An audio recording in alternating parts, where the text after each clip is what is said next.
Do you have a marriage-based green card application pending, or you are in the process of starting the green card application for your spouse? Well, in this video, I'm going to tell you the ways that you can actually help speed up the process. I am U.S. immigration attorney Lilly Chukura, and I help my clients get green cards and citizenships for themselves and their families using the U.S. immigration law system.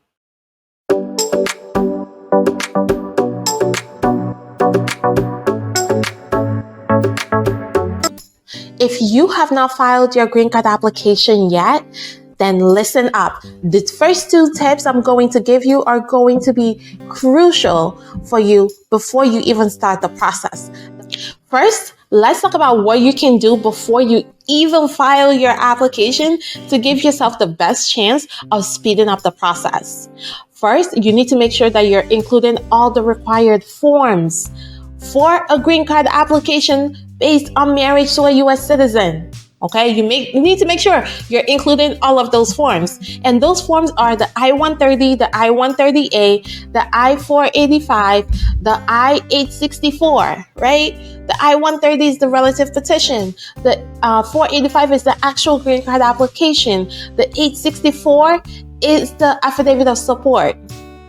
If you miss the affidavit of support, they can't actually approve your green card application. So that's why it's really important that you include every single form that's required. And then after you include the forms that are required, you then want to look at what are other forms you can file at the same time. So the I-765, the I-131, which are the work permit and the travel permit. If you want to give yourself the best chance of getting a work permit fast, include the I-765, right? If you want a travel permit while the green card application is pending, include an I-131. So these are the forms that you want to include to make sure that your things are accurate and that you are moving your case forward. Part of the forms that you need to keep in mind is you need to make sure that you actually answer all the questions that apply to you. Okay, do not skip questions. Do not, skip sections of the form. If they do not apply to you, of course, skip them. But if they do apply to you, make sure that you are being very diligent and answering all the questions. The second thing you need to do is make sure that you include all the required documents. Okay, for each form, for the I-130, the I-485, the I-864, USCIS actually has a required document list in the instructions. So for each form, there's a required documents that you have to send in support of those forms. If you do not send in the required documents, USCIS is not able to actually process your application. So when they get to your file, they look through it, they notice that there's something missing. Guess what they're going to do? They're going to stop processing your application, send you a request for evidence, and have to wait for you to then provide them the documents, receive the documents, put it into your file, and then eventually get it back in front of an officer. So to avoid that delay, you want to make sure that you are including all the supporting documents. So one thing people miss is not including divorce certificates. So they may have been married before and they know they got a divorce. They mark it on the forms correctly, but they just include their marriage certificate and not the divorce decrees. The divorce certificates, there's no way for USCIS to actually know that those prior marriages ended legally. So guess what they're going to do? They're going to send you a request for evidence, which is going to put your file back on the back burner while they work on ones that already have all the documents they need right there. So it's really important that you're paying attention to the required documents for each of these forms. The next thing you need to pay attention to is, because it's a marriage-based case, you want to make sure you're including proof of your relationship. That's really important, because if you're not including proof of your relationship, how is USCIS supposed to know that your marriage is real, right? They can see your marriage certificate and be like, yes, this is a legal marriage. but that's all they can tell from the marriage certificate. So if you want them to also be able to just look at your file and see that your marriage is real, you want to make sure that you are including those supporting documents. What are those? If you have bank statements, if you have tax returns, pictures, text messages, think about all the things that you and your spouse do together, that you and your spouse put yourself out there as a married couple. So if you have Facebook, if you have Instagram, TikTok, and you and your spouse both participate in that, then guess what? That is proof of a relationship. Okay? If every year on your spouse's birthday, you are putting up a post, or on your anniversary, you're putting up a post, those are things that you can actually use to show your relationship, and that you are putting yourself out there to the world, to your friends, that you are married to this person. Okay? Those are great proof of relationship. So even if you feel like you don't have the bank statements, you don't have the tax returns, look at your life, how you live your life, how you present yourself to the world as a married couple, and those things can actually be used for this purpose. Also, if you are working or going to school, there's usually an emergency contact. Typically, once you get married, you'll make your spouse your emergency contact person, with your employer, medical provider, all those things. Those are proof of your relationship. So it's really important that you include those documentation as much as you can, because it will help move things along. Another reason I suggest including as much documentation as possible is not only to help speed up the case, but to actually get your case approved without an interview. So if there's no negative things in your case, there's no criminal history, there's no negative immigration history, there's a likelihood that if you present enough documentation of your relationship, USCIS can actually approve your case without having you come in for an interview. Wouldn't you like that? Like, that is the goal. That is the goal for most of my clients, is to have their case approved without an interview. There are cases where I will tell them you are going to have an interview because of these negative immigration history, because you need a waiver, because, your prior marriage was denied, right? There may be reasons that I know there's going to be an interview, but if I know those reasons don't exist, the best thing to do is to make sure that you are stacking your application so that when the officer gets your file, when they look through everything, they have what they need to say, yes, this marriage is real. Yes, let's go ahead and approve this case. Speaking of approving the case without an interview, another thing you need to do, if that's a goal of yours, is make sure that you include your medical exam report with your initial filing. So you have your required forms, you have your required documents, you have your extra documents of your relationship.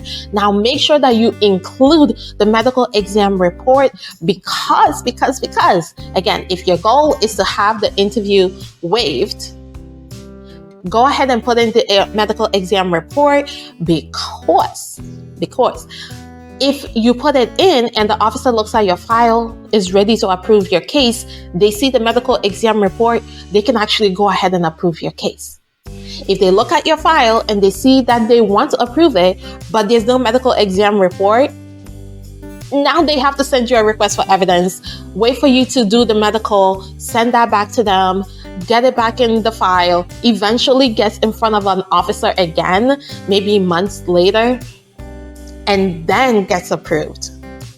You want to avoid those months, those additional months, you want to avoid it. So make sure that you are including it. Another reason that you should include it is that what USCIS has been doing now is when the file gets to the National Benefits Center, they look through it, they don't see a medical report, they're going to send you a request for evidence. That's been something that they've been doing consistently, is if they don't see a medical report in the file, they go ahead and request it before it even gets in front of an officer. So you want to make sure that you're skipping that step. Don't let them put your file in a separate pile while they wait for you to get this to them, okay? You don't want that. So go ahead and give them what they want, okay? They want you to send the medical exam report, send it. If you are getting value out of this video, don't forget to hit the like button and subscribe so that you do not miss any of my future uploads. After you have done everything that I just said to get your application really ready for filing, right? You have all your forms, you have all your supporting documents, you have your medical exam report, and you're sending it off to USCIS. Once it's filed and it's been months and things come up and you know you want your work authorization to be approved quicker, you want to get to your interview or not interview faster, well, what can you do at that point? You can do one of two things. You can do an expedite request or a service request. And there's a difference between the two. But let's start with the service request because there's a certain time frame that you need to be in to be able to do a service request. A service request is done when your case is outside of normal processing time. So you already filed your green card application, you're waiting, and you're looking at the normal processing time for the case based on where you live, and your case is way outside of the normal processing time.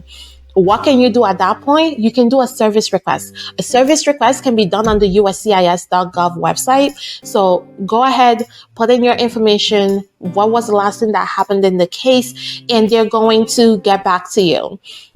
Typically within 60 days, they'll review and see what the holdup is. Sometimes they get back to you and it's like, we'll make a decision like 60 days.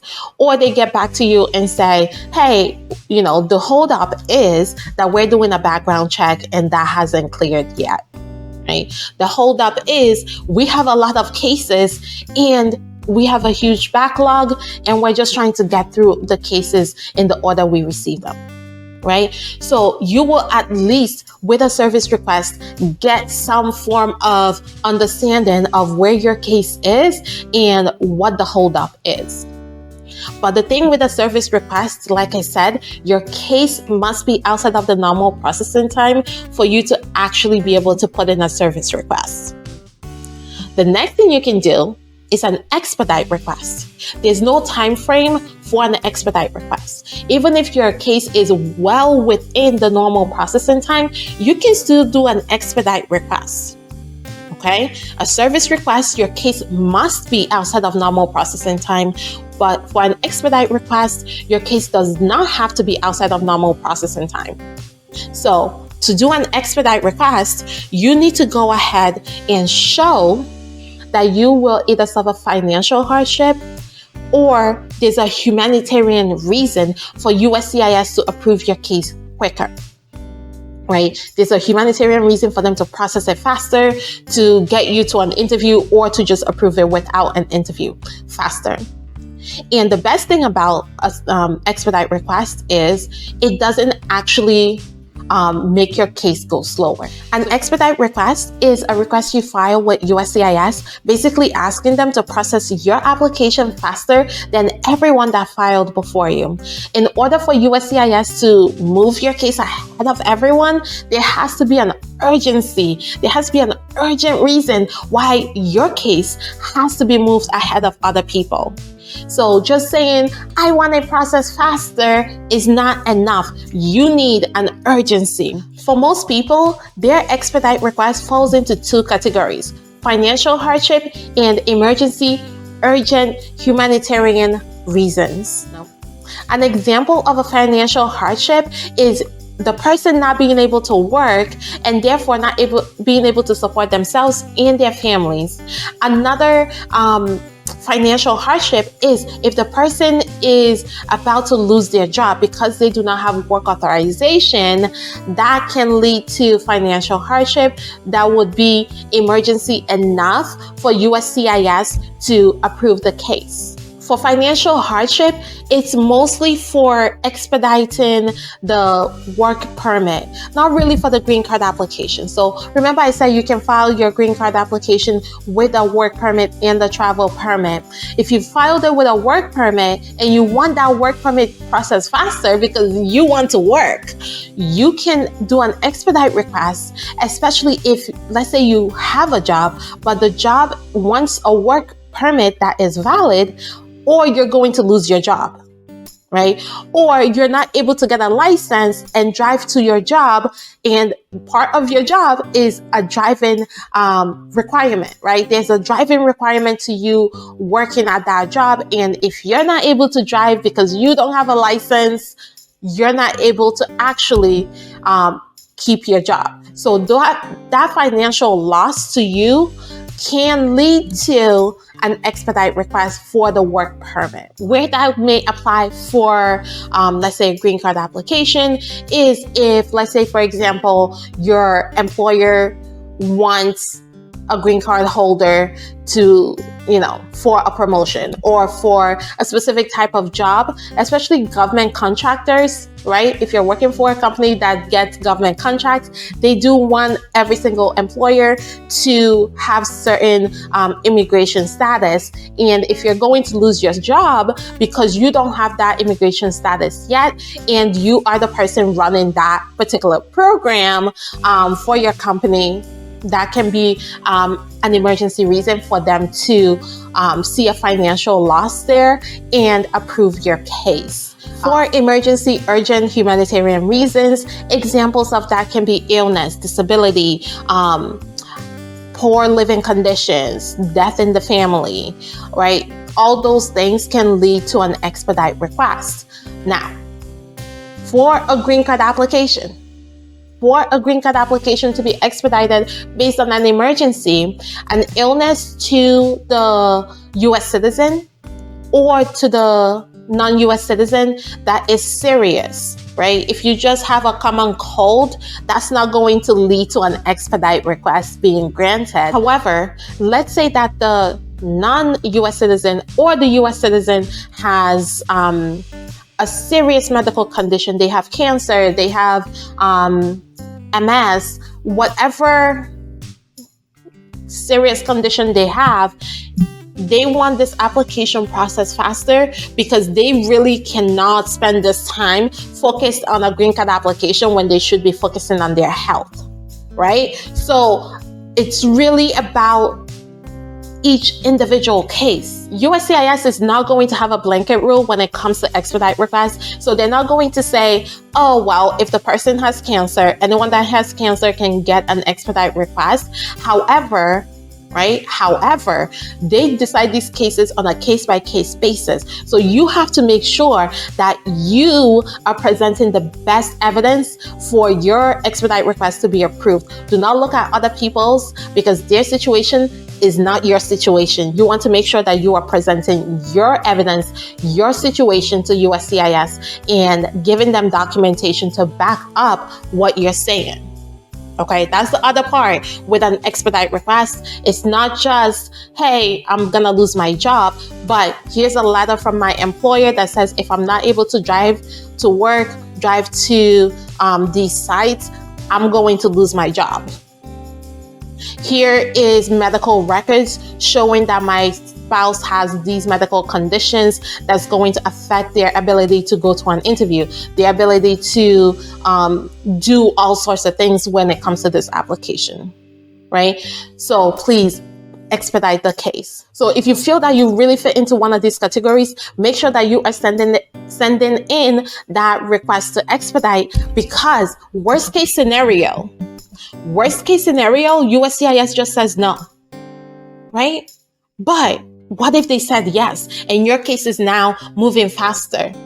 It's really important that you look at all your options when you're doing an expedite request. When you are filing a green card application based on marriage, make sure that you are following these steps to get yourself to a best case scenario of your case being processed faster. You don't want to be waiting because you made a mistake in one of these steps. Okay, make sure you're sending in the right forms, filling them out completely and correctly.